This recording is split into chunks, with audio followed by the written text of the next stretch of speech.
పుట్ట 29 గ్రామాలు అయితే అది కూడా విజయవాడ స్థాయికి వస్తుంది 75 ఏళ్ల తర్వాత. అదే ఇప్పుడు ఇదంతా కలపడం వల్ల ఓ 25 ఏళ్ళకి విజయవాడ స్థాయికి వెళ్తుంది, ఓ 25 ఏళ్ళకి. ఒక 50 ఏళ్ళకి హైదరాబాద్ స్థాయికి వెళ్తుందేమో. అప్పటికి హైదరాబాద్ ముంబై స్థాయికి వెళ్తుంది, ముంబై న్యూయార్క్ స్థాయికి వెళ్తుంది. అది గత 5 ఏళ్లలో కూడా అప్పుడు కూడా ఈ 35,000 ఎకరాలు సేకరణకు సంబంధించి లేదంటే ఆ 3 కట్టడానికి సంబంధించే టైం అయిపోయింది కదా సార్. అవి కూడా తాత్కాలిక నిర్మాణాలని చెప్పారు కదా. మళ్ళీ ఇప్పుడు ఇంకో 44,000 ఎకరాలు అంటే ఈ 5 ఏళ్ళు కూడా ఇలాగే గడిచిపోద్ది, అసలు పూర్తి అవుదానా ఆయన చెప్పింది, వడ్డే గారు చెప్పింది దానికి అర్థం అంతే కదా. ఇప్పుడు దీనికే డబ్బులు లేవు మనకి, అప్పులు చేసి అభివృద్ధి చేస్తాం. మళ్ళీ మళ్ళీ భూములు ఎందుకు అవసరం అదే కదా.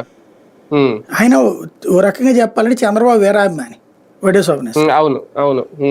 ఆయన నాకు బాగా పరిచయం ఒకప్పుడు. ఇప్పుడు మరి గుర్తు పెట్టుకున్నారు లేదు తెలియదు కానీ నేను ఈనాడు చేసినప్పటి నుంచి TV9 దాకా కూడా మంచి పరిచయం.